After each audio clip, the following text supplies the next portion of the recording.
Well, I think it's helpful to determine what is a short-term goal and what is a long-term goal. A short-term goal might be something like travel expenses or car maintenance that you're trying to plan for. Long-term goal would be retirement, planning for a child's education fund. Maybe you're trying to set aside more money for your mortgage or more money for your rent. And I think that one of the things that setting these short-term and long-term goals does, it helps you to focus. It helps you to focus on what your priorities are, and keeping those at the forefront of your financial plan and future is really important. One of the things that I have used over the years is breaking my budget down into percentages. When I was first working, I started with a 55, 35, 10, and 55% of my salary went to needs, 35% of my salary went to wants, and 10% of my salary went to savings. And this really helped me to focus on the here and now, the short-term goals, and then also bring in the longer term goals. And that is meant to be adjusted. If you can put more money aside to savings, you could do something more like a 50, 30, 20 rule. I think the big thing about a budget is that it's meant to bend, not break. So it is set as a guide for yourself that will help you get to the financial future that you want to have for yourself.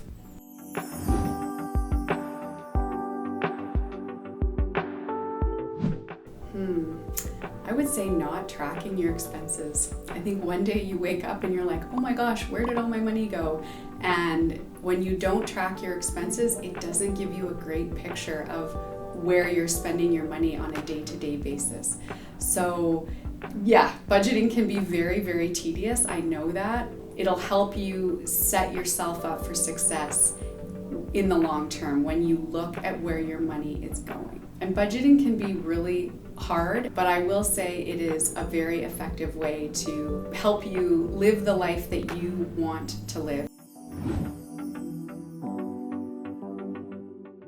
I think having a line item in your budget for miscellaneous, just a small percentage, maybe it's 5% that's towards miscellaneous, can really help you manage those unexpected things that come up. I would also say not confusing an unexpected expense with an overlooked expense. An overlooked expense might be something like seasonal. You at Christmas you spend $1,200 and you spend $1,200 because you have a lot of people to buy for. An overlooked expense would be not setting aside money throughout the year so that at Christmas time you have that $1,200 set aside to be able to purchase what you want to purchase. So really looking at overlooked expenses versus unexpected. And yes, there are things that happen, like perhaps your car breaks down. That could be an unexpected expense. You can also set up a sinking fund. It sounds awful, but it's actually really effective. You're setting aside money for future expenses that you know are coming up, and it just really helps you to have confidence knowing that you've got financial security to be able to pay those bills that are only due maybe once a year. And it could be a membership, or maybe it's birthday gifts, things like that.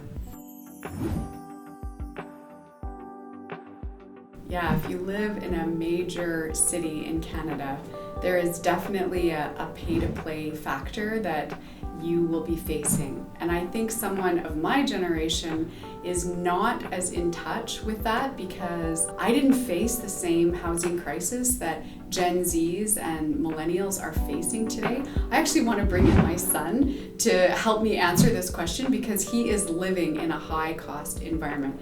And I think he can speak to this much more effectively than I can. There's not a lot you can do if you're in your 20s and you're living in a big city. The most you can hope for is to mitigate the cost of living in a metropolitan area.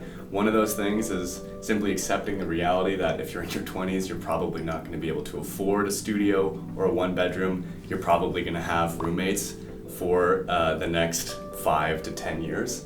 That's something that you just got to accept and live with. Hopefully you can find people that you don't mind living with. Another question you can ask yourself is it worth it to live in a big city for me? Do I need to be in a big city? Is the there's this cost that's associated with it. There's a cost to the cultural opportunities you're going to experience there, to the variety of life that's available. But for some people, it's not worth it. Maybe you prefer to live in a small town. But there's this price, and if you want to be in a big place like Toronto, Vancouver, even abroad, I live in London in the UK, and to me it's expensive, but I'm paying this price and it's worth it to me. As far as saving goes within these big cities, you can try to do what you can to mitigate the cost of housing, but for the most part, you've just got to try to take a little bit out of every paycheck.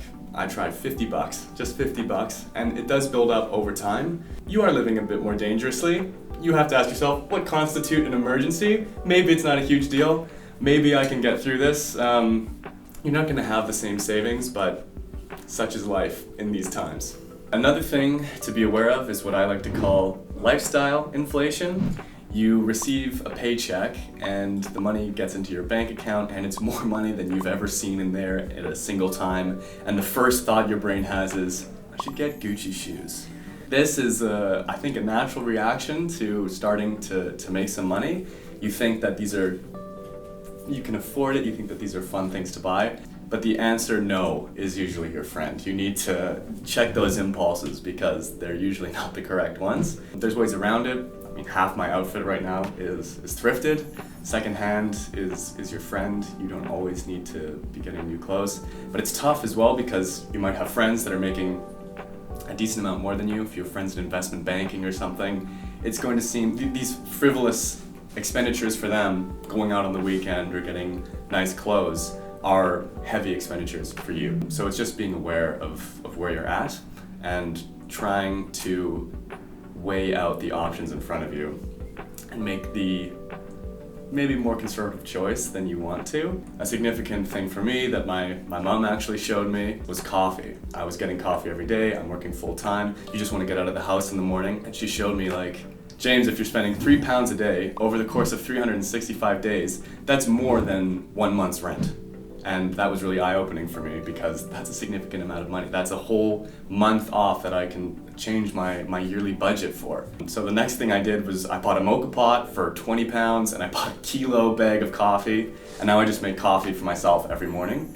And just the knowledge that I'm saving just a little bit, that £3, that can go to my rent and the remainder can go to my emergency fund.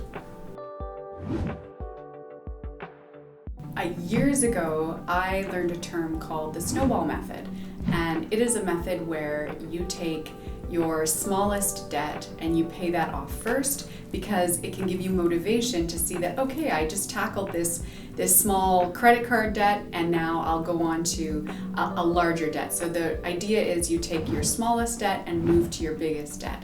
I would say where this does not work is if you have a lot of high cost debt. I think if you have a lot of high interest debt, you need to start paying that off first because compound interest can work for you or it can work against you. And if it's on a credit card, it works against you exponentially. I also think if you have student loans and your student loan is a zero interest student loan, you can go in and negotiate your monthly payment. They set the payment for you. You can go in and adjust that payment accordingly. There is a minimum that they will allow you to set it to, but that's a really effective way to manage your debt and manage your monthly expenses.